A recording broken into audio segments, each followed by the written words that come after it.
This is Charlotte Gibbons. She's with the U.S. Copyright Office now. To tell you a little bit about her background, she got her undergraduate degree at Howard University, and she studied music. She went on and she taught music in the public schools for a while, and she went and got her master's degree at the University of Michigan. And then she decided to go on and go to law school, and she went to the George Washington University, which is a very large law center in Washington, D.C., and from there she went to work with the government, with the copyright division. So she's going to talk to you about some of the laws with the copyright. She's also going to give you a demonstration as to what you can do and what you can't do, as far as what you can copyright, and she'll help you even fill out some forms. Okay? Ever since law school, I've been going downhill ever since. With the government, I bring you greetings from the U.S. government. I didn't promise to tell about how you have to register for any service, how you have to pay in more taxes, or how you have to pay any kind of dues at all except those that you've already paid in the service of music and because you like music. And what I'm really here for is to tell you just a little bit about what copyright is, because I don't know where you're going from here, but you might be going to a place where people might not know how to fill out a form or what their rights are under the copyright. I'm going to tell you a bit about infringement. I'm going to help you fill out some forms, and we'll just, at the end of this session, sort of run through, and everybody can fill out a form on his favorite song. Hopefully it's yours. And we'll just make this really a workshop type experience. I also brought a lot of slides so that just in case you don't live close to the Copyright Office, you might want to see how we do what we do there. And generally, just to give you a bird's eye view of what copyright is, what it can do for you, why you should register, what copyright is not, how long it lasts, what the duration is, and just general things like that. So let me get my notes, and I'm going to just generally overview the copyright law, and then we'll have questions, and you can ask any kind of silly question you want, or you can ask whatever question comes into your mind about copyright. I'm here to answer the questions, and hopefully you'll come out knowing more about copyright than you knew before. First of all, what's a copyright? A copyright is a right to do or to authorize certain things. It's the right to reproduce the copyrighted work. It's the right to distribute the work. It's the right to make a derivative work, make a new work out of something that you already have a copyright on. It's the right, and this is a very important right to music people, the right to perform in public. And it's the right to display the copyrighted work. So you have those 5 rights. And even though it attaches to a work like this right here, attaches to books, and it attaches to discs, and it attaches to tapes, and all sorts of tangible objects. It's really not a tangible thing at all. It's an incorporeal right. It's a property right, and it comes under the general umbrella of intellectual property. And as you know, some of the other types of intellectual property are trademark and patents. But it's still something that you can't touch. It's an intangible right that simply lets you do what you want to with your own work, just as you can do what you want to with your own real property. For example, you can sell a copyright and you can sell your real estate. You can lease a copyright and you can lease your real estate. You can give somebody a license to perform it for a certain amount of time, and you can give somebody a license to sublet your apartment or to park on your property. So it's basic to know that copyright's an incorporeal right that includes all of those things, and that it's a property right. One of the 3 intellectual property rights, which deals with is artistic property, which deals with intellectual labor. So some of the types of works that are copyrightable are what? Obviously, you know, you're dealing with All right, records, songbooks, music, literary works, right? So the lyrics are separately copyrightable. Um, dramatic works, sound recordings. Sound recordings, by the way, just got protected under federal law in 1972. Before that, it was catch as catch can according to the state law. If the state law wanted to protect your sound recordings. You also have motion pictures and other types of audiovisual works, and a brand new right that didn't, a brand new type of work, a category of work that was protected for the first time under the 1978 law was choreographic works and pantomime. So you have these 7 basic categories of works, and those are the kinds of works that are subject to copyright. Now, what's not subject to copyright? That's subject to a lot of misunderstanding. Things that aren't subject to copyright you wouldn't believe are titles. If you come out with a really neat title like I Love You, first of all, it's not original. How many times have people already said I love you? But even if it's a long title or long word like supercalifragilisticexpialidocious, it's not copyrightable. This is not to say that you're out forever. Titles can get some kind of protection under trademark if they have secondary meaning and if they meet the laws under trademark. But as far as copyright, you're out. So titles don't get any copyright protection. Same thing for ideas. No protection for ideas at all. And it makes sense that you don't get any protection for ideas because you can restrain people's freedom of thought, people's freedom of expression. That's against the First Amendment to give a protection to ideas. But the way you write it, the way you express your idea is something altogether different. Somebody copies your expression, you've got an infringement of copyright. But the idea, the real cerebral thought, I think I'll do this. You cannot protect an idea by copyright. Same thing with short works, like a word. You couldn't protect a word. You can't protect lettering by copyright. You can't protect something that isn't yours. That person who wrote it, the original author of it, I can get protection for it. But for example, something by Bach or Beethoven or Brahms, you couldn't get copyright protection on that. First of all, it's in the public domain. And public domain means that it's free for anybody to use. I can use it, you can use it. You can't make any money off it, of course, because everybody can use it, so you can't restrict anybody from that sort of thing. Okay. Some other types of things that are not subject to copyright might get some protection otherwise. I told you about trademarks, titles. An idea you might get protection for under patents. If you come out with a really great sauce to go on Big Mac fish with, then that's patentable. If nobody ever thought of it before and nobody ever registered it, but it's not copyrightable, you can't copyright ingredients. You can copyright, however, compilations of things.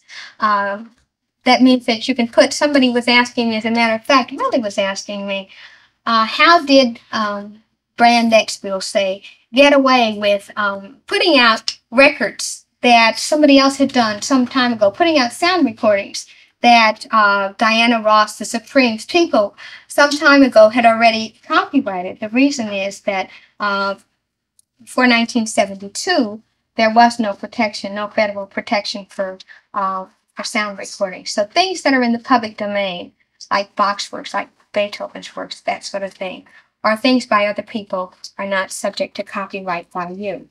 Okay. See if I can you think of some other things that aren't subject to copyright? People try to get. Oh, the name of the band. Name of a band, very good. The name of a song, the name of a band is not copyrightable. However, you might get out with a, if you have your cards, if you distribute cards and it has graphic works or pictorial work on it, then you might be able to copyright the design if it's substantial. But the whole idea is that, it's a legal phrase, it probably means nothing to you, but I thought I might as well give you a few buzzwords so that if you come across somebody who really wants to snow you and give you a contract, you can say, well, de minimis non curat lex. That simply means the law doesn't give anything to trifle, so that if all you can add is a little bit of authorship, if all you can add is that same old tired chord sequence, then that's not copyrightable because it's common property. you can, anybody can come up with it. I assume, let's see if I can. That's just tonic, subdominant, supertonic, dominant, right? It's just that chord trick. Okay, so you can put it to anything you want.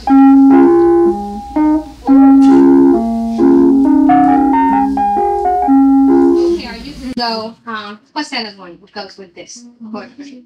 Da, da, da, da. And then there's so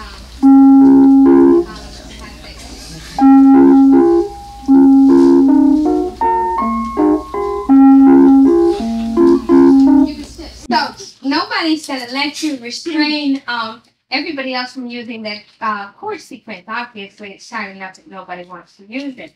But if somebody wanted to copyright it, just think of all the hats who would be out of business because they couldn't use that common property.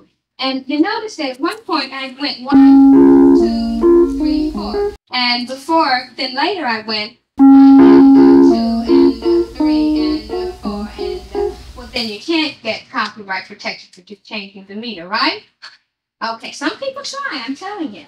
Okay, also, if you want, what I did was change the key. Some people change the key and say, oh, I've got a new word. You know, so all you've done is modulate. Those sorts of things are de minimis. De minimis non curat lex. The law doesn't give any kind of remedy for trifles. And changing the key is a trifle. And changing the meter is a trifle. But we do a little bit more, though. The standard's not high. I also have to tell you. Okay, I'm going to answer your question and then I'll... No, it's okay. Carry on what you're going to say. Okay. The standard isn't high. Now, obviously, if we register 500,000 things in the Copyright Office, which we do every year, or close to it, we're running about 480,000. We're not looking for class acts, right? It's not just a class act that gets in. We register everything. How do we know what the public likes after all? We're just public service. We don't know what the public is going to buy. We don't know what their taste is. We don't care what it is. And we're not arbiters of taste. So if you want to register something that nobody else can even stand to smell, then we'll take it. As long as it has originality and creativity. Those are the standards of copyrightability. Originality means that it has to be yours. It can't be John Doe's. It can't be something you heard in Bogota, Colombia, although you might get away with it because we might not know it. But sooner or later, you'll find out when somebody infringes your work and they say, well, that's the same song they had in Bogota, Colombia. You can't register something that is not original with you, a creature of your own intellectual labor. And you can't register something that doesn't have a sufficient amount of creativity. It not only has to start from you, the author, it also has to be a little bit more than de minimis. It has to be more than just a trifle. How much is that? I don't know, but it's not a whole lot. A lot of people come up with really great arrangements and they send them to the Copyright Office and they say, this is a copyrightable, is it? And we say, we'll register it. Well, come out with a legal opinion one way or another, but we do know that it meets our standards. It meets our cutoff point. It may not be great. It may not go down in the annals of history, but we will register it. So the standard, think twice about what I'm saying is, think twice about what you have created and don't sell yourself short. What sound recording engineers do is now subject to a copyright, and I'll tell you about that a little bit later on when I talk about how you register a sound recording, what a sound recording is and what the difference is between that and the musical work that's registered on the phono record. Did you have a question? Yeah, it's about the band names. Yeah, it doesn't sound very clear to me because something like Deep Purple, for instance, there's something going on now where like the band is split up. And there's like one of the original drummers has just started up using the band's name again. And isn't there any way that they can take court procedure? I mean, there must be somebody who's got the right to that name. There is, yeah. It's just not copyright. That's the only thing. But it's probably trademark. How do you go about that, registering your name, for instance? Well, you send it into the trademark office. You can either be under federal trademark protection or you can be under common law trademark protection. And for common law trademark protection, you don't have to register or anything like that. Yeah. It's just the test is different. You don't want to. The idea is you don't want to mislead the public when they hear the word Deep Purple. They're thinking they're going to see those actual people, Yeah. and then you see somebody altogether different who sings altogether differently. Yeah. So you don't want to deceive the public, and you want to tell people what the origin of it is. So there have been some titles to be protected. It's just that they haven't been protected by copyright. Does that come up? I don't know if it's the same in America, but in England they've got something like the Trade Descriptions Act, you know. There's a Federal Trademark Act, Yeah, yes. right. Just called the Lanham Act. Yeah, it's the same sort of thing. You can't deceive the public. You must let them know what the origin of the good is. And you can't pass somebody else's work off as your own. Yeah. So, like, there's a title to a movie, Anything They Want to Be. And this lady did a movie, and she didn't want to license it to this big university. And the university went out and made a movie just like that. And they said, well, we took your ideas, we didn't take your expression, and therefore no copyright infringement. Ha, ha, ha. And then they took the title and changed it, and it was not Anything You Want to Be anymore. They changed it to be Anything They Want to Be. And the court found in that case that there was trademark infringement because her name had achieved a secondary meaning. That means people, when they see the title Rudolph the Red-Nosed Reindeer, expect to hear da-da-da-da-da-da-da. And if you hear something altogether different, then that's deceiving the public. That's passing. So there is that protection. It's just that I was trying to draw the distinction between trademark and patent and copyright. Yeah. The same thing with the name of the band. I'm from Canada, and there's a Canadian band who had an album out under the name of Streetheart. They wanted to release their second album in the States. Now, is that the American band under copyright, or is that under trademark? Like they had to buy out the American name in order to release their album in the States. It would probably be under trademark, but if it went to court, but generally what people do is they bargain individually by contract. And that's a smart thing to do because, I mean, who knows, your band might get to be really, really popular, and then somebody riding very high thinks he's not, I don't know, that he's not good enough for the group, or the group's not good enough for him, and he wants to go on his own. If instead of having a long legal hassle about whether or not that band name achieved a secondary meaning that's enough to make the public think of those people when they hear that name, they just go ahead and say, if we should decide to split, we will give you X amount of dollars and we will keep the name, or the producer will keep the name, or whoever, you know, they just handle it by contract. So the deal was made between the American band and the... Right, rather than going into court saying, who owns what? If they, just like characters, Mickey Mouse and all of that. But in Canada, that name is copyrighted, so they don't need anything to do with the American band in order to release their album in Canada.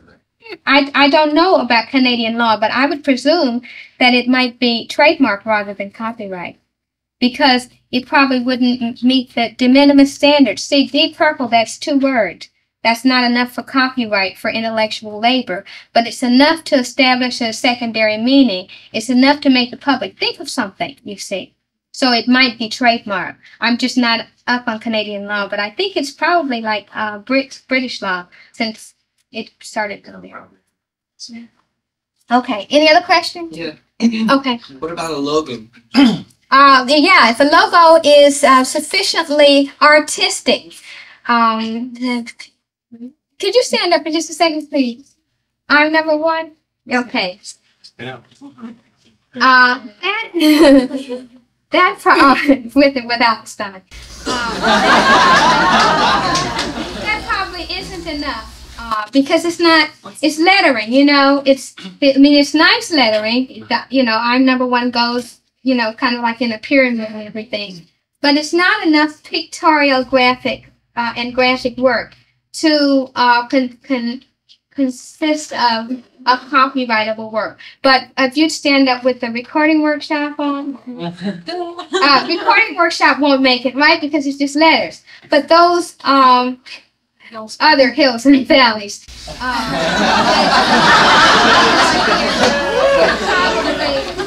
probably be enough. And the same thing with Swiftwater bills, you have a picture of a photograph or copyrightable. So if your logo consists of a picture or something that you can really tell is a pictorial work, then you can get protection by copyright. Otherwise, you may have to go trademark. What about the logo on the bottom of the shirt? Same thing. Not sufficiently. Not sufficient. Just This is their thing, though. well, then it's probably registered for trademark. International, yeah, and that's probably trademark protection rather than. Not to say that there aren't some things you can get trademark protection, copyright protection, and patent protection for, but that would probably be exclusively trademark rather than copyright. Okay, who is a copyright for anyhow? We talked about what a copyright is and what it is not.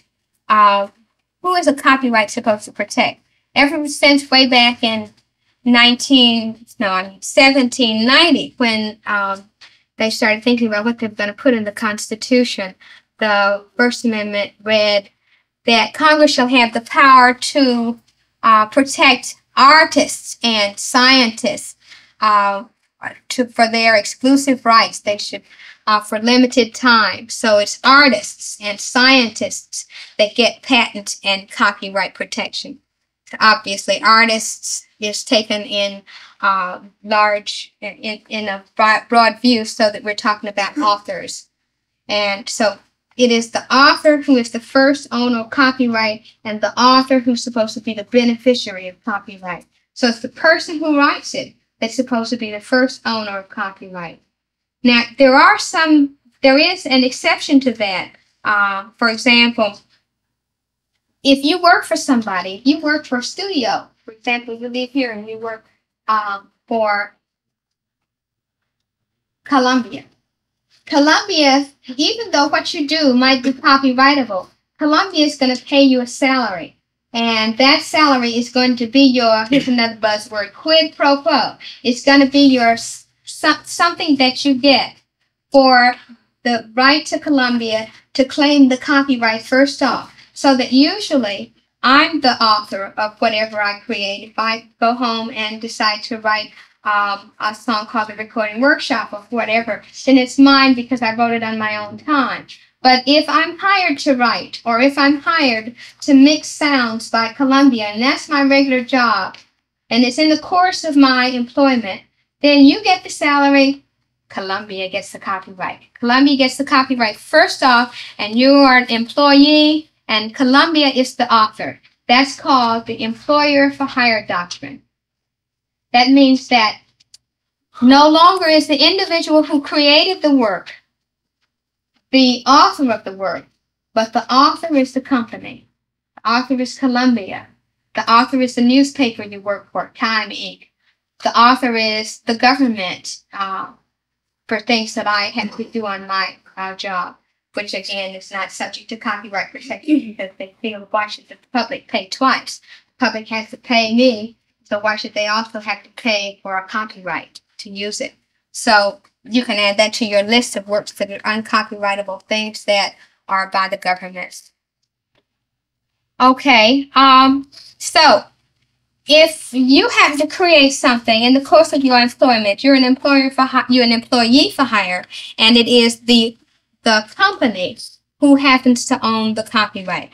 Put all this in your hopper because maybe I should give you a fact situation. Well, I don't know. We can decide what you want to do later. But I was thinking maybe I should give you a fact situation when you get ready to fill out the PAs and SRs, and just see how that works.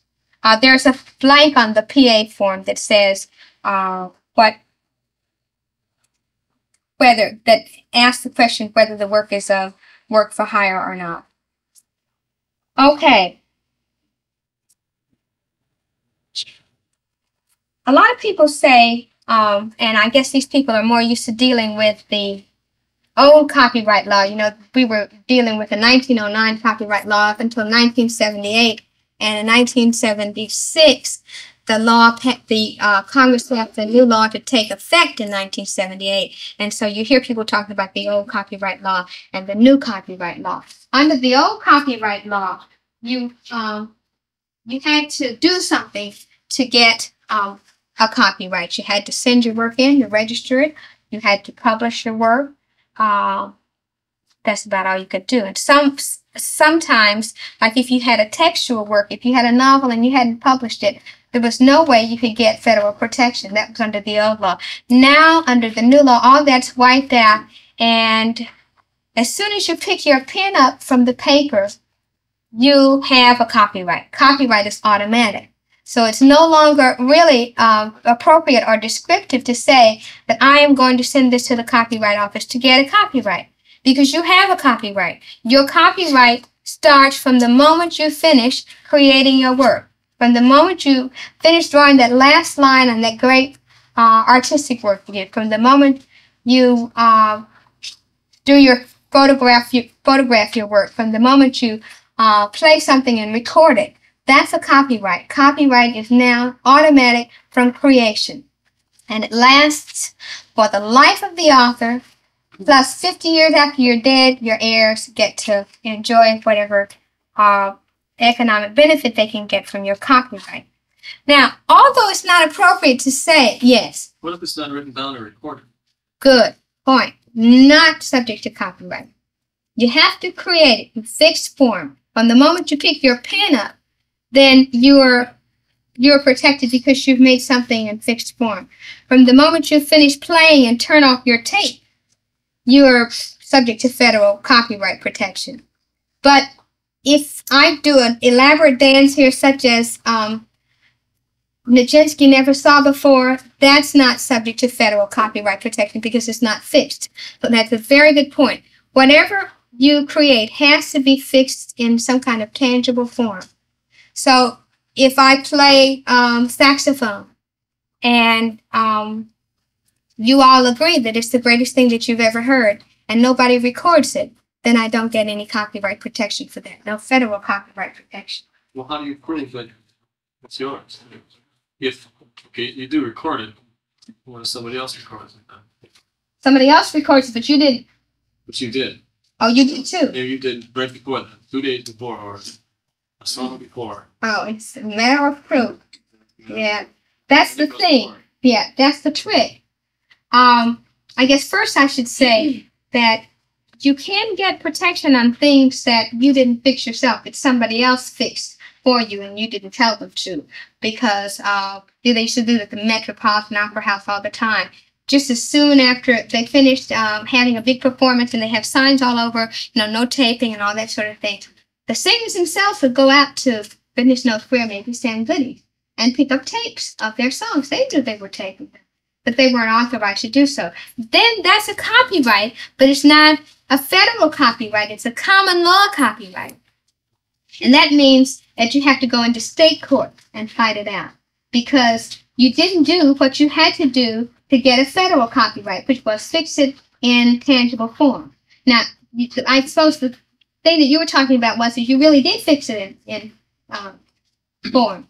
Then what you have to do is register your copyright, and then you fight it out in court.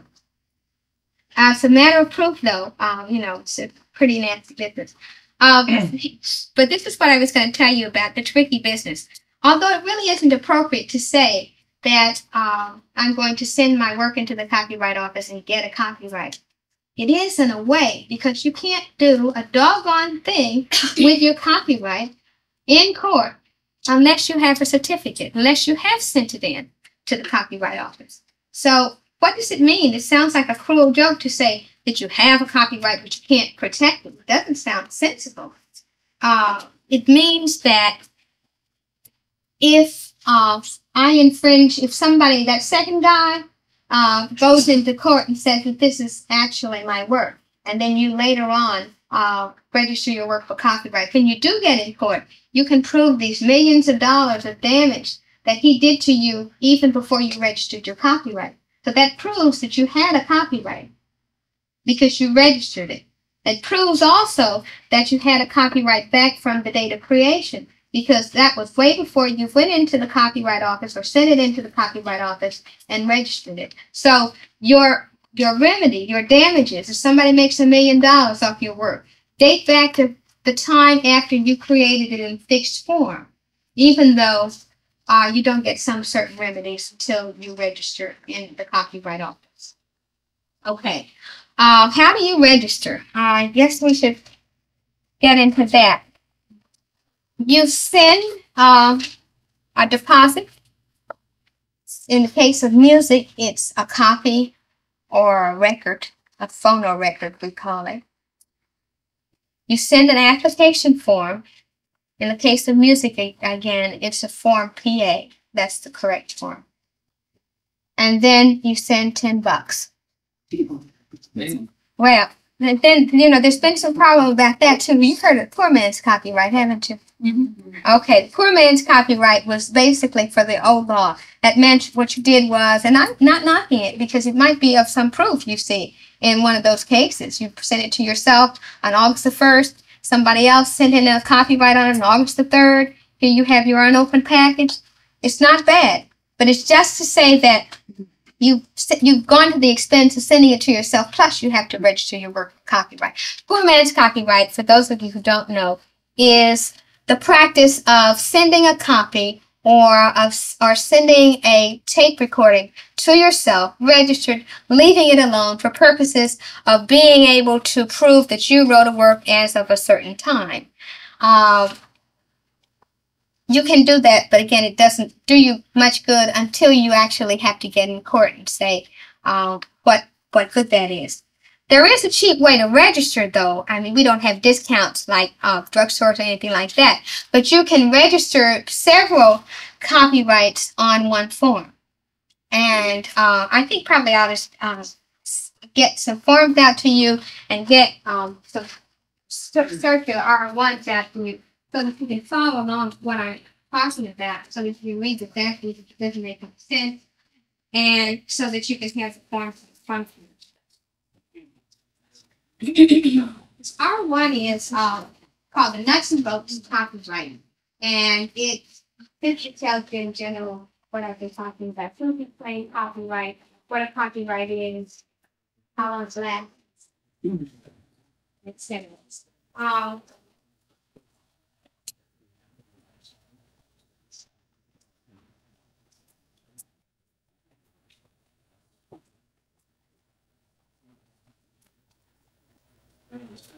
Meantime, you can send to everything in the copyright office. So you can send to the copyright office for any of these forms. You can put your name on the mailing list. It doesn't cost anything to get any of the forms ready for copyright. This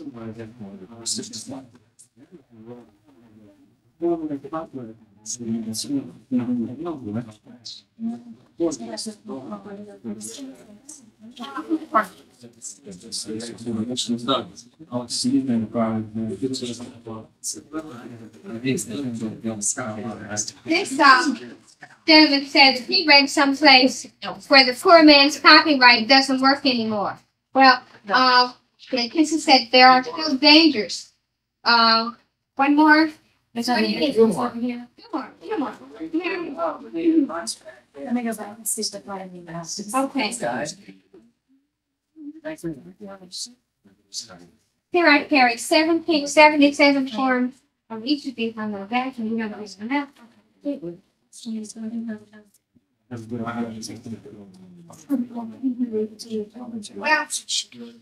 for those of you who didn't get these, Willie's going to see if she's got some more. I'll start the PAs. These copyright? Back there. Is that no, it's not. Government works.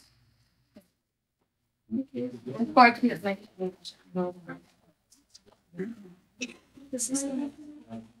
Am I sending? Does anybody have these yet? No.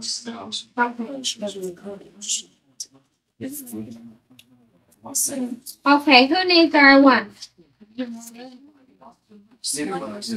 Okay. Willie, they're all for some for okay.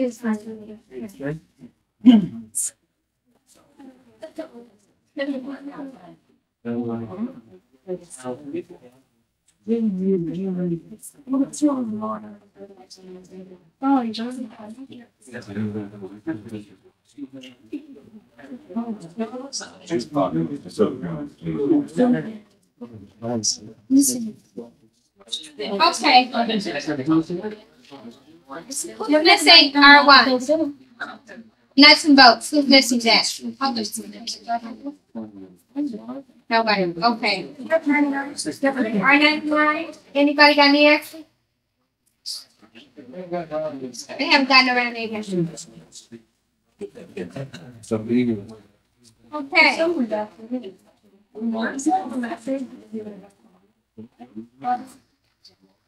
Everybody has an R1 now? Yes. Okay. Let me just address myself to the question, the comment that you made. A poor man's copyright might be of some help if the court, but it's of whatever help the court wants to give you. If he thinks that that's some proof, if the judge thinks that that's some proof, that's fine. But the important point is that you cannot get into court without a certificate of registration. Yes. Can we have some more applications for here? Any applications? R99. It's pretty,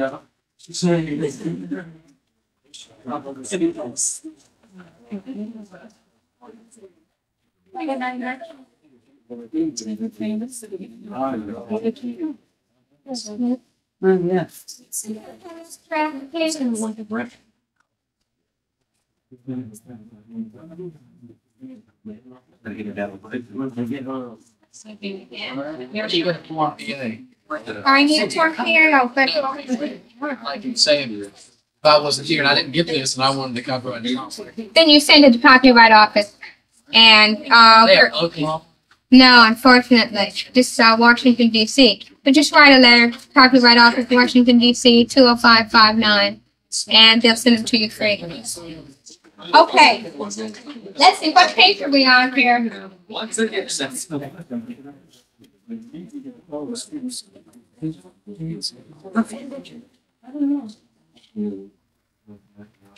I think we're on page 4. We're about to discuss publication. Somebody still doesn't have any questions.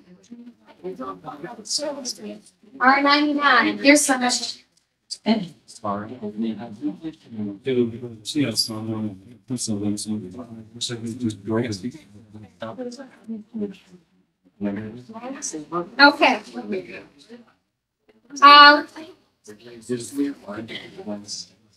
Okay, we were talking about just generally what good is a copyright registration. Then we're going to focus our attention on page 5 on publication.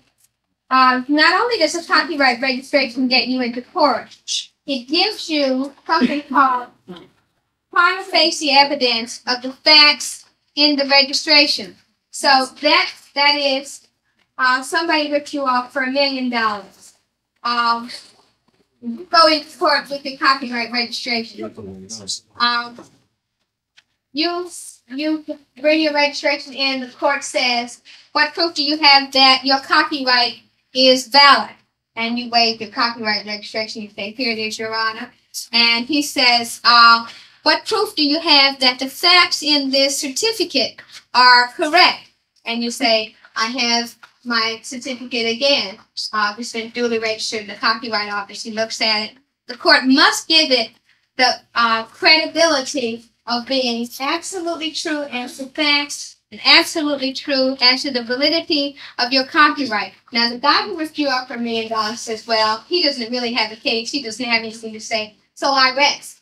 You automatically have to win because of the force of the copyright registration. So it's not enough just to have a copyright automatically, which you do after creating the work tangibly and in fixed form. But you also have to register it if you're going to get the use out of it that you have to sometimes get in court. Okay. Also, if you register before somebody rips you off, you can get something called statutory damages and attorney's fees. Now, you know and I know and everybody knows that a lot of people who get wrong done to them don't sue because by the time they get whatever it is that they should have gotten by law, they will have had to spend too much money in attorney's fees, right? I've heard attorney's fees going $10,000 and the rewards being $250. So, if you prevail and you've registered your work before the infringement occurs, then the court will award you or can award you, if it feels like it, something called attorney's fees. Also statutory damages. Sometimes when someone infringes your copyright, you can't exactly prove that they've made $1 million, nor can you prove that you've lost $1 million. Sometimes you can't prove that they made a dime. But it's still wrong to infringe, so that if you registered your work first, before any infringement occurred, there's a provision in the law which allows the court must, as a matter of fact, give you between $250 and $10,000 for that infringement of your work. So it also helps to have your registration for that reason. Okay, you hear a lot of people, when we're talking about publication on page 5 here now, you hear a lot of people talking about, I'm going to sub-publish my work to such and such, or I'm going to write, I'm going to have a contract with this publisher, or I'm going to get this published. That definition of published, when they're talking about publication in that sense, is not necessarily what we mean when we're talking about publication in the copyright sense. Publication in the copyright sense means giving away copies, distributing copies to the public. It means selling copies to the public, or it means offering to sell them to the public, or offering to sell them for public performance, or offering to distribute them for public display. So you need to know what publication is, because once you publish your work, you've got to put a notice of copyright on it. A notice of copyright comes in 2 forms. One form for copies and another form for phonorecords. The form for copies, and this is really important because under the old law, even if you didn't know a thing about it, under the old law, if you left the notice of copyright off, even if you didn't know what a copyright was or anything, if you published copies and left the copyright notice off, your work was forever and ever, amen, in the public domain. And anybody could use your work who wanted to. You lost all your right to it just by leaving the copyright notice off. So let me show you. It's okay. All right. First of all, the first element in the copyright notice is the C in the circle. This is for copies. This is the first form of copyright notice. All right. The next element is the year of publication.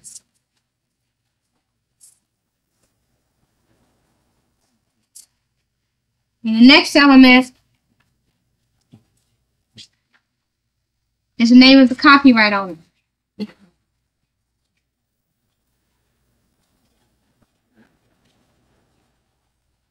In addition, although I recommend you use this form of the copyright symbol, you can use, alternatively, the word copyright or the abbreviation copyright, COPR. So that a running copyright notice might appear at the bottom of the page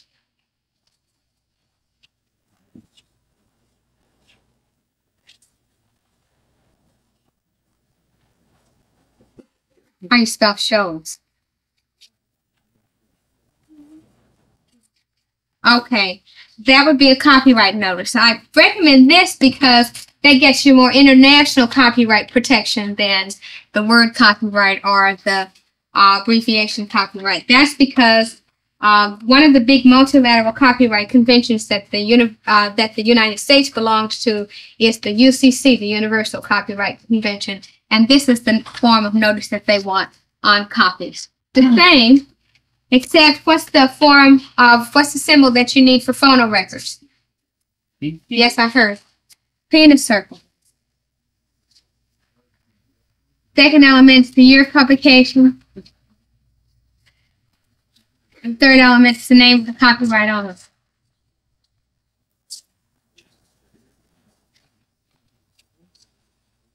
Okay, so what form? Did that go for tapes too? For what? For tapes. Yes. I was going to hold up the tape and ask you what form of notice I needed on that. On a tape, All right. you need, okay, you're ready. On a tape, you need a P in a circle. On a record, a disc, you need a P in a circle. Put it on the label, your dates, and the name of the copyright owner. On a copied sheet music, on a book, or anything else, you need a C in a circle.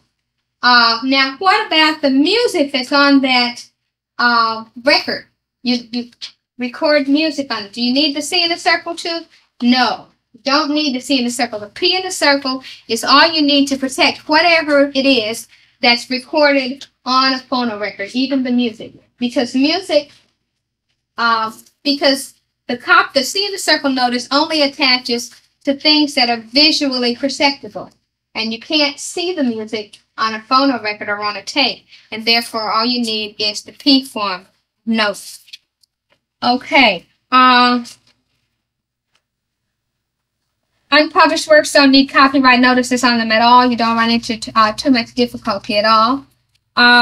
Contrary, I'm on page 6 now in the second column. Contrary to what you used to need in the 1909 law, I told you that if you let the copyright notice off and publish the work, you were out forever. Now you can cure it. You're not out forever. You can simply register your work for copyright number 1, and number 2, try to put the copyright notice on the rest of the copies that you have left. Okay? For the music or whatever, one element at least, to all those 10 songs, and it's owned by the same person or persons, then you can register all those 10 songs, not for $100, but for the cut rate price of $10 by giving it one single title. So it has to be the best of, or anything you want to call it, actually. One single title, sending it collectively together, and sending $10. Send the deposit that has all of the songs in it, the deposit, and the one single title. There is one drawback to that, though. Can you send it? You said you have to send a photograph record? You send the record, you send the sheet music, either one. What about it? Hey, yeah, you send that as well. Phone record needs tape and disc. Okay. If you have lyrics, they should be included. You mean lyrics other than on the... No. You don't have to write them down unless absolutely possible here. Then we don't know if we have a de minimis work or not. Okay. The only drawback to this is that in order to get money on a compulsory license for making mechanicals of the work, you have to be identified in the Copyright Office records. Sometimes you can negotiate this, but say somebody wants to be nasty and they want to get a license to make records of your work. They can do that once you've already done it, but they have to pay a statutory fee. It's not much, but it mounts up. It's 2 3/4 cents per song.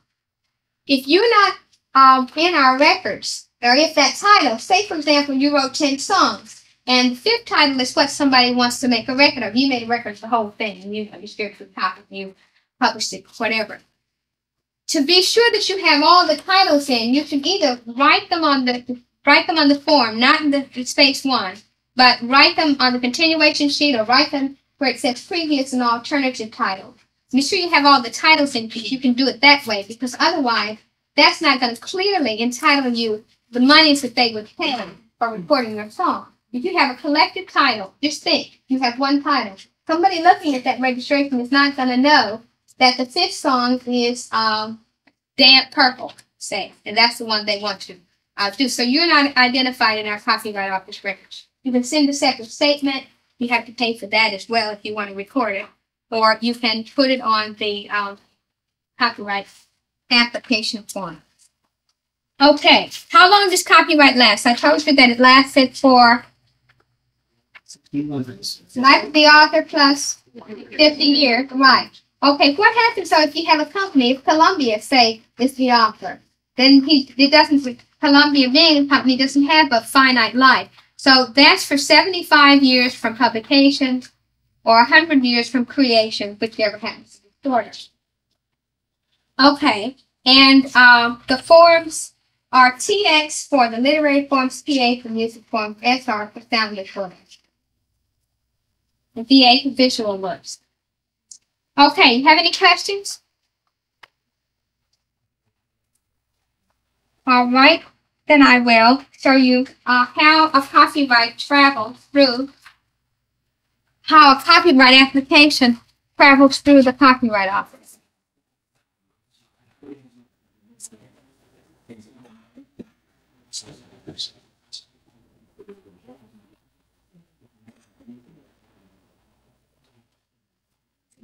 Some people write the Copyright Office, and just recently, a man wrote the White House and said, I wrote you last month, and I told you I wanted you to cancel my registration because I didn't write everything in the right space, and why haven't you written us? Well, as I told you before, we register about 500,000 applications. We're not a big organization like HEW or the Department of State. We're just a really small department by government standards of the Library of Congress. We will be located on Capitol Hill, and so if you want to write for forms or anything, our address is the Library of Congress, Washington, D.C., 20559. Again, with the Library of Congress, the Copyright Office, Washington, D.C., 20559. As I was saying, it's not a big operation. We hire about 450 people, but it's quite possible that a person who examines your work and writes you about it will not be able to lay his hands on your particular application. The examiner examines 50 a day, and they really crank out a lot of work. So in order to sort of give you an idea of how the works travel through the office, I thought I'd bring some slides along. Ready, George? Lights.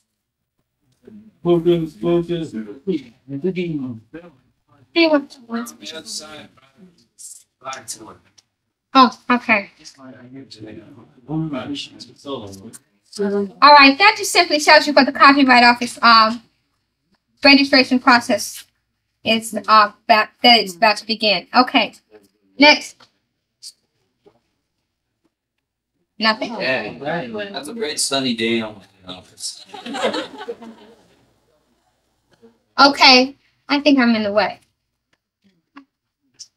That's the public office, and you can, if you live close enough to the Copyright Office, you can come in and we'll help you fill out the forms. And that's what that lady's doing right there. So you see that somebody has a cassette, and he's getting ready to register a piece of music. Next. First thing that happens is we get lots and lots of mail. Next. There is the mail. And I just do like that. All right. Okay. I did like that. More mail. Wow. Okay.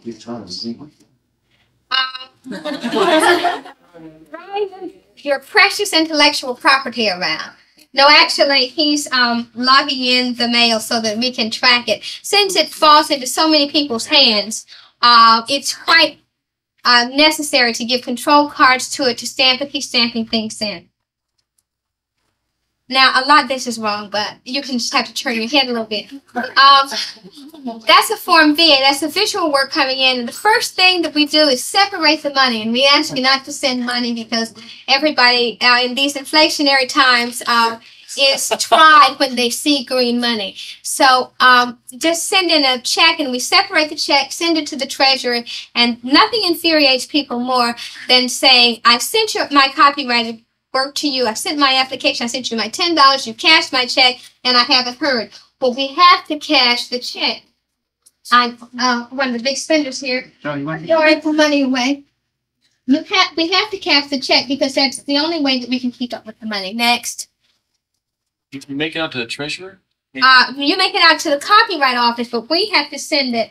There's a dog floating around it someplace too. Or maybe not. They're still the copyright. We have to send it to the Treasury Department so that they can credit us with those funds, because the check can't follow the application all the way through. Okay.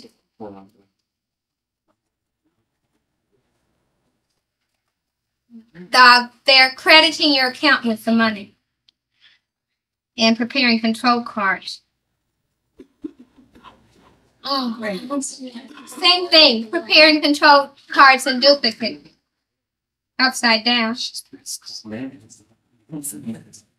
Okay. There's a backlog of material sometimes, so it takes even a month sometimes for something to get from the door to a person's desk who can actually pass your application and send it back to you. More control cards being typed. They're typed in triplicate so that we can find the work and trace it as it goes through the office. Okay, then another function of the Copyright Office is that people who deposit works deposit it for the Library of Congress, and the Library of Congress is supposed to have every published work in the United States sent to it. And even if we did, we couldn't house it all. And so we have a selection officer who selects the material. Oh, well, that's what she's doing right there. She put a red X on it, and that means we don't want it. Okay, then deposit copies are arranged by class, by PA, TX, VA, or SR, according to which form comes in with it. That's what he's doing, arranging the different types of works. You wouldn't believe it, but we register fabrics, and that's because of the design that's on it. It's copyrightable design. Those flowers are fixed in tangible form, but they're not original with any author that we know of. He hasn't filled the form yet, anyway.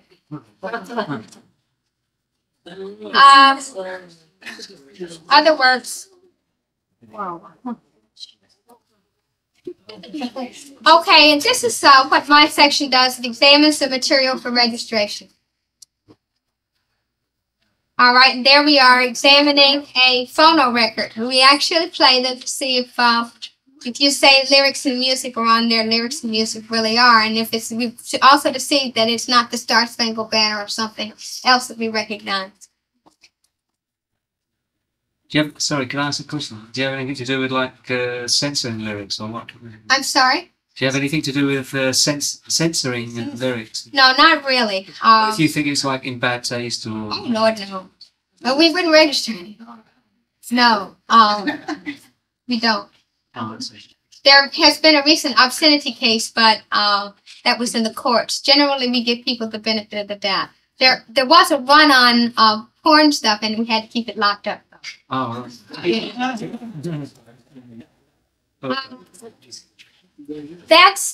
those are phono records of all types and descriptions, long plays, tapes, cassette tapes you can see up there. We also register films. It's motion picture films. All different types of films too, videotapes, some films that we can't even play. 2-inch film, for example, we don't have machines for it. But we just have to rent machines and examine the work. Plus, we have to see that it's copyrighted. Yeah, we do have to look at it. We also get that's videotape. They're cataloging for motion pictures there. We have to keep a record of who the author is, and we separate the motion pictures since they're so bulky and send them to the Library of Congress. That's Bernie D. Seuss, the head of the visual arts section. That's the fabric that's being registered.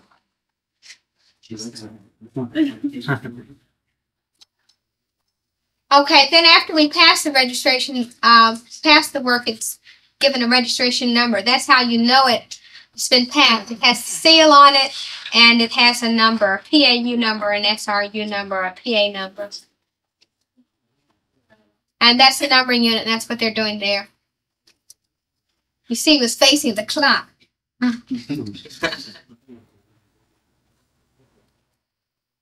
Okay, and then after we've done all that, we prepare the certificate for mailing.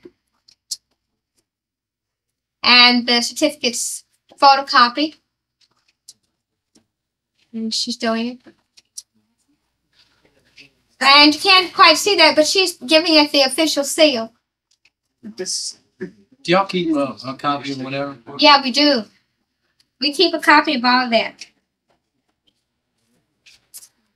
Okay, and then they're automatically folded. And then we send you yours out, and we keep the original and catalog it and produce files from it, so that a person can find the work that you registered. And that's what's being done right there. She's cataloging the work. She's cataloging music. You see the sheet music there on the left side? Okay, then triplicate cards are made up in triplicate. And it tells about what that work was we were just registering. And they're filed so that somebody can come into the CCC, which is the Copyright Card Catalog, and find your work. There they're filing it in the CCC, and those are the some of the rows that are in the background. We have records here from 1898, and they're just rows and rows of them. And there are some people who we see there day after day, and one man I thought was an employee, but he was actually a member of a law firm who just spent a lot of time there searching.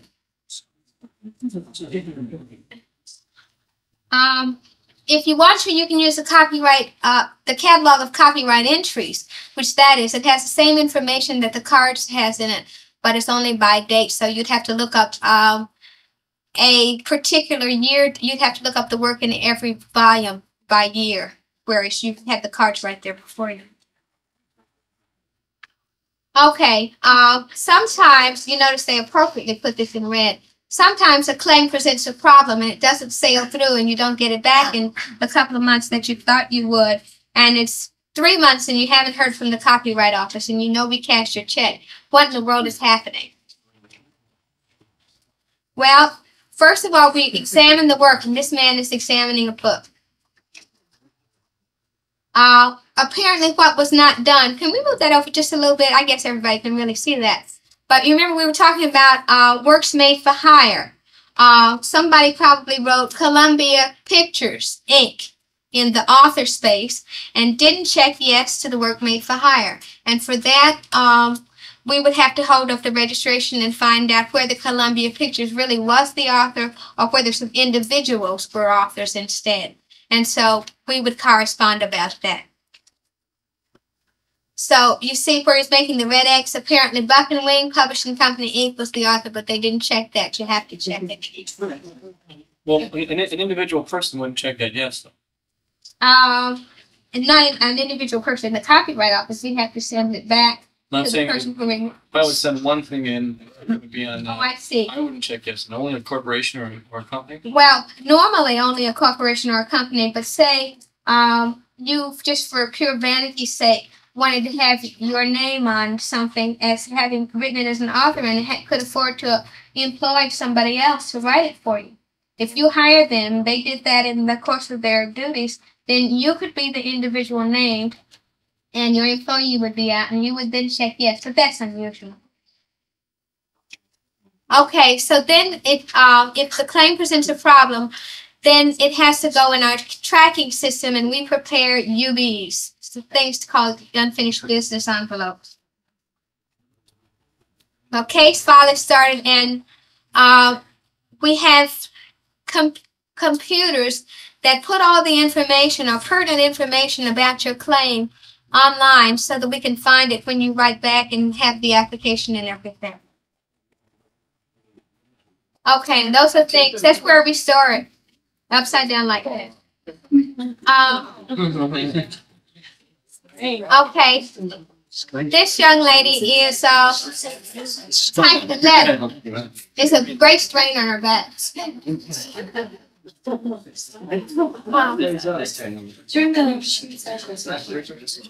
Well, you can see basically what this is. These are letters waiting to go out. Oh, finally. When we send your letter out, we also send you a new form if something's wrong with the one that you sent in so that you can, whatever, make it right and you won't have to look around for a copyright form. Also, if you have any information leaflets on the problem, then we enclose that in your letter too. And that's what he's doing, stuffing. Oh, back to our old tricks. Okay, this is mail coming back in. Okay, because we really do deal with a whole lot of volume, we have to have control numbers and everything is kind of automated. So we have a cache number or a correspondence control number that you should always refer to so we can connect it. Otherwise, I've seen people look for months for things that came back in, and we know it's there someplace, but we don't have a way of finding it. Sometimes things do fall between the cracks, but most of the time we do connect them. Okay, this is where we ask for you to refer to the cache number, so always at the end of the letter. Okay, sometimes we ask for the control number. Most recently, we asked for the control number because it's now automated. It wasn't then. Okay, in the meantime, you're filming. What's wrong? I sent my money in. I sent my application in. What's going on? You call in, and the person in the public office takes all the information and tries to expedite your claim. She gets to the examiner who wrote the letter, and we are obliged to call you back within 1 or 2 days and try to get your problem resolved as soon as possible. When we get your reply, we connect it with whatever you sent in originally. And then it goes to the MC section, which is called the Materials Control section. And there's a whole body of people there whose job it is to connect things with material that has been received in reply. And there is Marge hanging off a cliff. And there he is searching in the files for the material that could be connected to the replies. And there's Skip Schultz again, examining the new application and seeing that indeed you did check yes, the work made for hire, and then it goes on its way, the application. Okay, when the application and the registered, when the certificate is sent to you, we keep the application and the registered certificate, the registered copies. We put them in books like this so that you can find them if you want to see someone's certificate or your own certificate. And we keep the volumes together, of course, by chronological order and by type of works. Okay, here we are again. The copies we can't keep in the Copyright Office, so we have underground warehouses. You can imagine how much material we must have received since about 1898. So we have a warehouse on Pickett Street in Alexandria that holds some of the material that we receive as deposits. And there's some in boxes waiting to be filed. And there's some more. You wouldn't think that those are the types of things that we register, but we do. It's pictorial graphic work. More material. See what I mean by class objects? You should really see these. They're much, these things, as you can see, are much too large to be stored in any box or anything. And so now we've promulgated regulations that say that if you have oversized material, you have to send instead identifying material, that is a photograph of it and descriptions and that sort of thing. That's still out at Pickett Street. These are ancient things that we got from the Patent Office when they were registering printing labels. These are some old printing labels as well. And this is Coca-Cola and Pepsi. That's probably when they were still putting that terrible thing in Coca-Cola called cocaine. It says, if I can read it sideways, this intellectual beverage and temperance drink contains the valuable tonic and nerve stimulant properties of the cocoa plant. Oh, I can't read. But then that might also be the predecessor of Pepsi. And all of those are old labels that we still keep for historic purposes. Okay, I think that must be it. Yeah. you can see the long way of work has traveled. What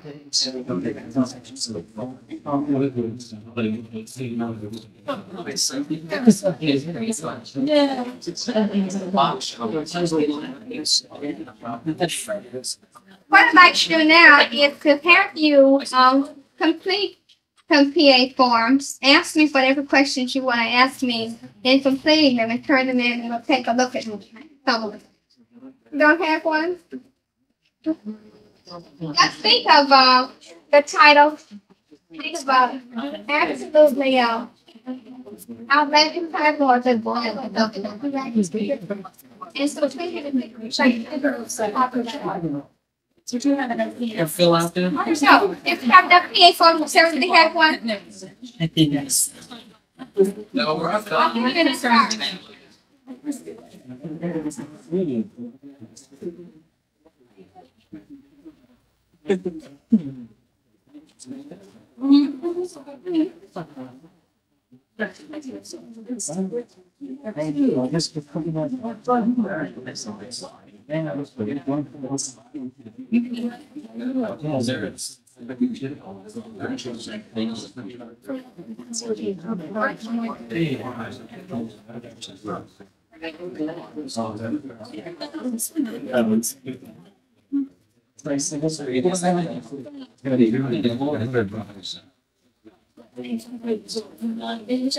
Yeah.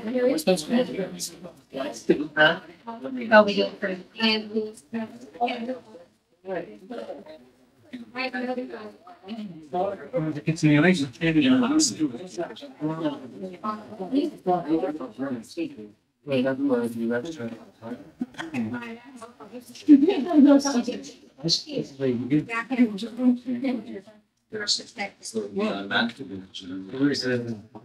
It wouldn't be automatically registered, which is Continuation should be. protection for that. You can just do that. Scoring on it. It's still registered. You gotta push it in the night. It's still registered. But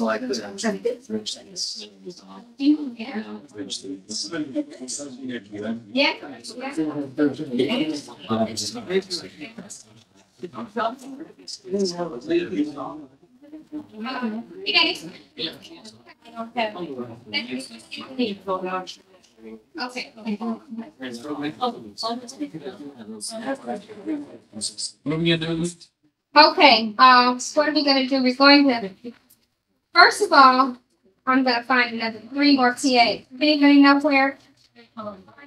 We have an extra PA form.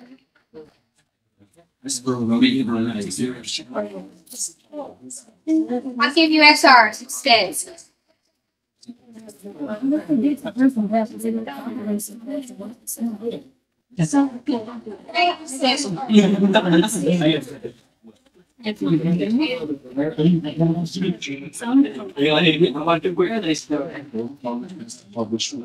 Okay.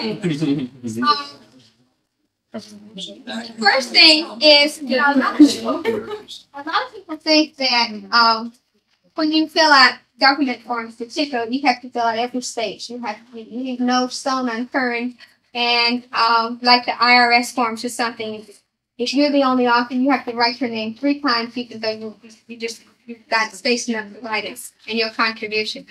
Most of the time, can I borrow this for just a second? Most of the time, what you can do is just forget about, in terms of submitting to the Copyright Office, forget about this part right here on the side, and this part right here, and you'll have blank spaces in here as well. Because it's, everybody has to use the same form. And it's for works that have a trillion authors as well as works that only have 1 author. So what you can do is just tear this part off. And this part is well.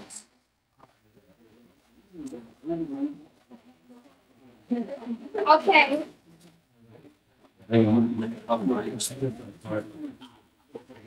Let's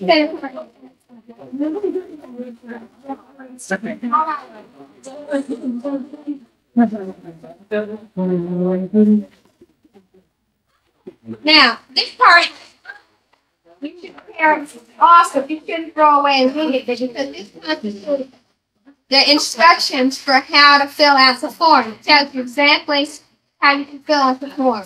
So start with how to fill out Form PA. Specific instructions for spaces 1 through 4.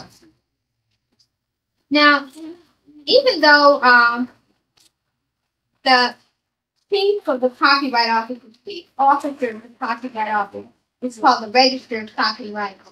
I've gotten letters that say for Miss Gibbons, and they've been addressed to the Register of Copyrights, and I thought, oh my goodness, I got a promotion, nobody told me.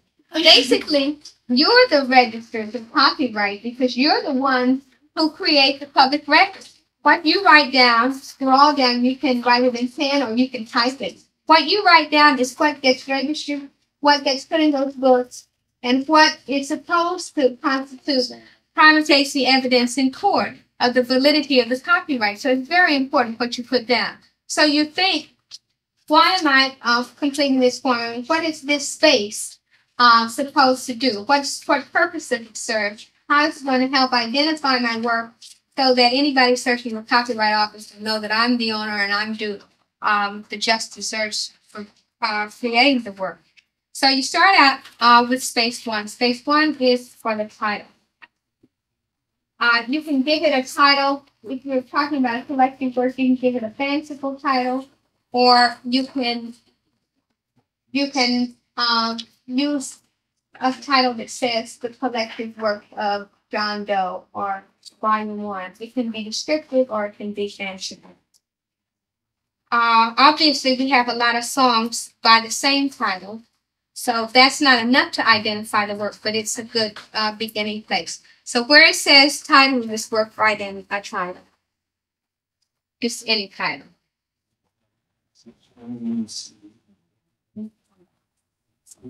Okay, now over there on the other side, it says nature of this work. And that simply means what's the category of this work that I'm registering? Is it lyrics and music? Is it a sound recording? Is it a dramatic work? Is it a literary work? Is it a motion picture? So in that sense, you put what kind of work it is you would be registering. Okay, and then under that part, it says previous and alternative titles. That's the space where if you have 10 songs that you are registering all at one time, you might want to put those individual titles in there, or maybe just 3 of them, and then use the continuations sheet on page 3 to list these other titles. And this is where you could list them, right here in space C. The part that I told you to pair off. It says continuation of, and then you put a little X there where it says space 1. And continue with naming the individual title.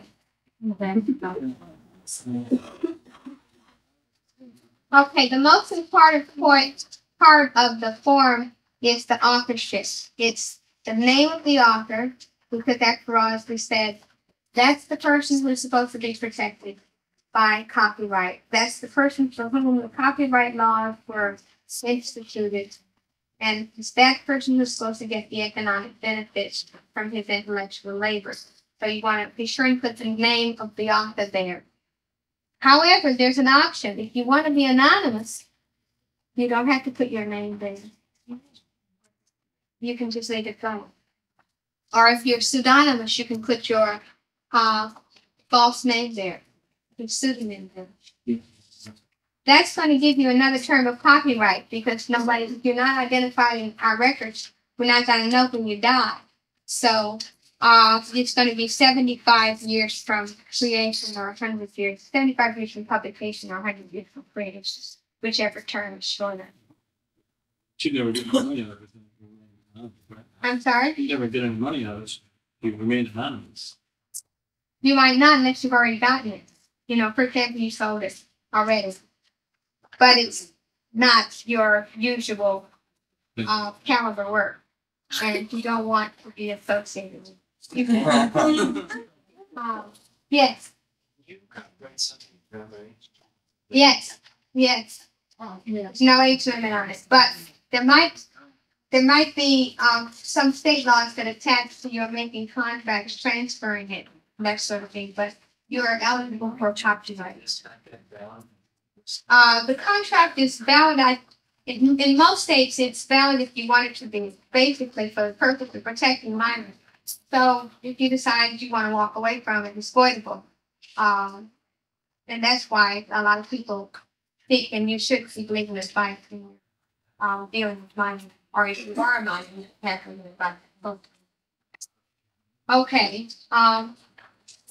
So if the author's not named on the copy or the phono record, then that's called an anonymous work. If the author has a fictional name on the copy of phono record, then that's a pseudonymous work. And then you check that. You don't have to put your birthday. Okay. Remember, if it's a work made for hire, it's the company name that goes there, and then you have to check, yes, the work made for hire. Otherwise, you can leave it blank. All right. The nature of authorship is also important because that tells you whether or not you're entitled to get a copyright in the first place. If you put title in that space, obviously you're going to get a letter from us. If you put Bob's Minuet in that space where it says nature of authorship, you're going to get a letter. You should put something like lyrics or music or words or new version or additional verse. Where's that? That's in space 2, right under the name of the author, and then the author of. And right beside author of, you should put what it is you contributed to that work that makes it copyrightable. You did the music, or you did the arrangement, the copyrightable arrangement. Okay. Now we're on to space 3. Everybody see space 3? Okay, there you put, on the left, you fill out the creation part because that's when your copyright, when your federal copyright starts. So you put whatever it is, you fix that work in tangible form. Put a date there, a year date. You don't have to have a month and a day. Yeah. I don't find you put the year that you send this in, or like, what if you wrote a song several years ago? Yeah, you put that date. With that. That year date there. If you wrote it in 1976, that's the year you created it. So that's the date you put. That's the year that you put in. Right. Okay. If you haven't published a work, if you haven't distributed in different, if you haven't distributed to the public, then you leave that part blank. And you don't have to put not applicable or anything. Okay, for space 4, you name the owner of copyright. And under that, when you have the transfer space, you leave it blank if the author and the owner are the same person. But if, for example, you sold your copyright to Columbia Pictures for purposes of making a movie out of your song or whatever, then you have to fill out the transfer space that says how Columbia Pictures got that work from you. In other words, a person who claims to be the copyright owner, who's not the author, has to prove, not by sending in any documents or anything, but just has to put on paper how he happened to get your copyright. And ways of saying that is by contract or by agreement. But it always has to be in writing. A copyright always has to be transferred in writing. You can't just say to somebody, I'm going to give you my copyright, and you can register their work. You can't. It has to be in writing and signed. Okay, turning it over on the back, if you haven't ever registered it in the Copyright Office before, then you answer no to that first question. The reason you have space 5 is that you can register derivative works if you added something to it, if you substantially changed it. You can also re-register a work when you publish it. And space 5 is simply to get the answer from you why you want to register this work again if it's already been registered. So if you answer no, you can skip all the rest of the questions to space 5, and you can skip space 6 as well. If you wrote a song, though, once and had certain words and certain music to it, and later on you decided you wanted to write a new verse, or you wanted to write several new verses, or you wanted to expand it a little bit, you can register that new version again. And that's when you fill out space 5 and say yes. And then you check that third box that says this is a changed version of the work in space 5, and then go on to say just how you changed it. You say added new words or added new verse or whatever. Okay, in space 7, it's on the left. It's for a deposit account, and in order to get a deposit account, you have to send $200 to the copyright office and do business with us once a month. Otherwise, you can skip that space. On the right side on space 7, that's for your name and address, or the person, your legal representative, or whoever it is who you want us to write to in case there's a question on the form. And then space 8 is where you certify that the information on that application is correct. There's a $2,500 fine for falsely misrepresenting anything on the form. And you can imagine that since the certificate gets prima facie evidence in court, and it gets statutory damages and attorney's fees and all that somebody's got to be responsible for the truthfulness of the information. So it has to have a signature on it, or else it won't be registered. The person who can file a copyright form is not just the author, but the author can. It's not just the owner if the author has transferred his copyright. A person who owns an exclusive right, for example, you transfer to me your right of publication. I have a publishing firm, and all I want to do is publish your work. You can transfer just part of your copyright to me, and I can file the form too, but I'm not the copyright claimant. The copyright claimant is the owner of 100% of the rights. And that's the name that goes to space 4. But at space 8, it can be the author, the copyright claimant, the owner of one exclusive right, like the right of publication, or anybody's agent. Okay, and then that space 9 down there is where the window envelope comes back. So you write your name and address, and it'll come back to you with that part showing. And you can frame it on you guys are copyright.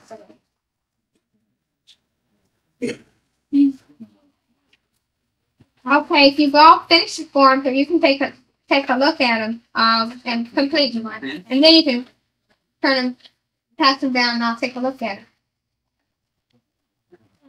Yeah.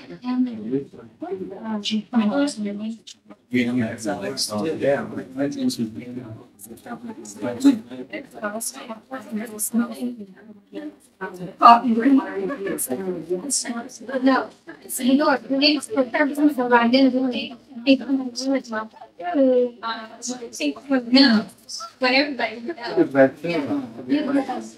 If you're very important, pay for it the same customer gets my copyright. I think you can find a document.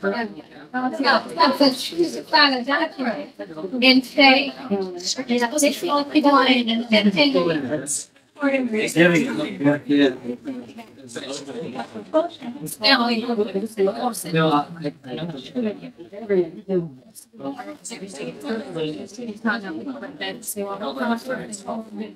It sounds awful. Just like it doesn't matter. If you really did write it, well, you don't have to write it. If you really did write it, that can just be quite crazy. you accidentally. Well, yeah, you could actually generally, but well, you can withdraw your registration before you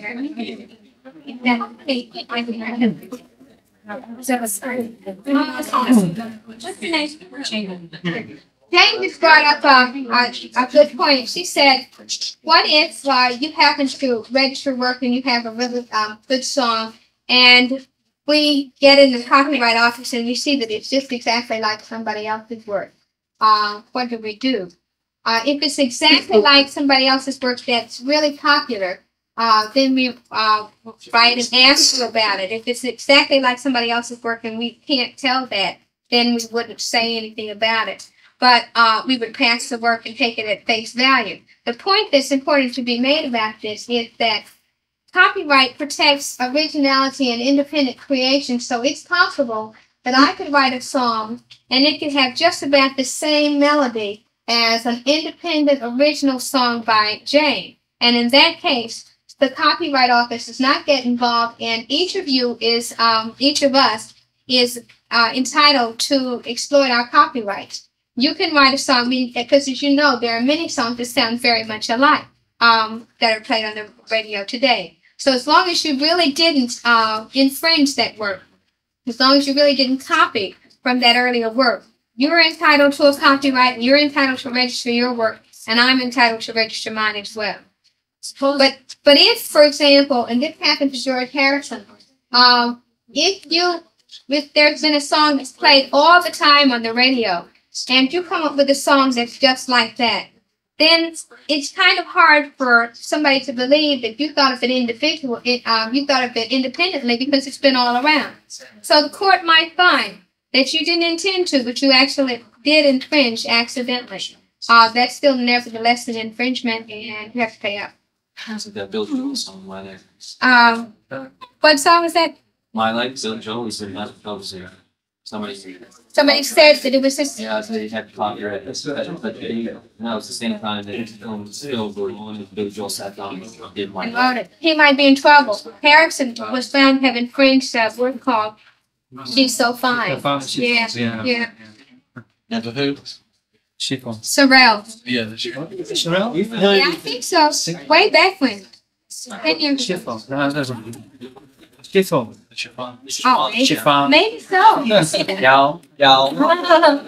Yes. Are you familiar with the work that Stevie Nicks and Fleetwood Mac did? There's a woman from Michigan suing her. It's called Sarah. Yeah, Sarah, yes. No, a woman from Michigan is suing them, or they're suing them. A woman from Michigan is suing Stevie Nicks from Fleetwood Mac because she said that she mailed some lyrics to their record company about 10 years ago.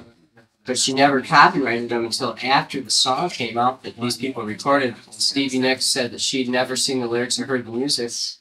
But she said that there were a few words that were the same, but she's never heard it. Now, this woman from Michigan went out and copyrighted her lyrics After the fact. after the song was already on record. Is there proof that she did mail those same lyrics to them? I don't know. Well, I tell you, for many years, back in the 40s, as a matter of fact, people made their, I don't know, maybe they made their living, or maybe, I don't know, maybe they really did think they had a good case. But people have taken big composers and taken them into court and said, you copied my work, and I really should get some money because you infringed my work. And sometimes they don't want the bad name, they don't want the bad PR, so they say, all right, take this $500, and that's what they want them to do.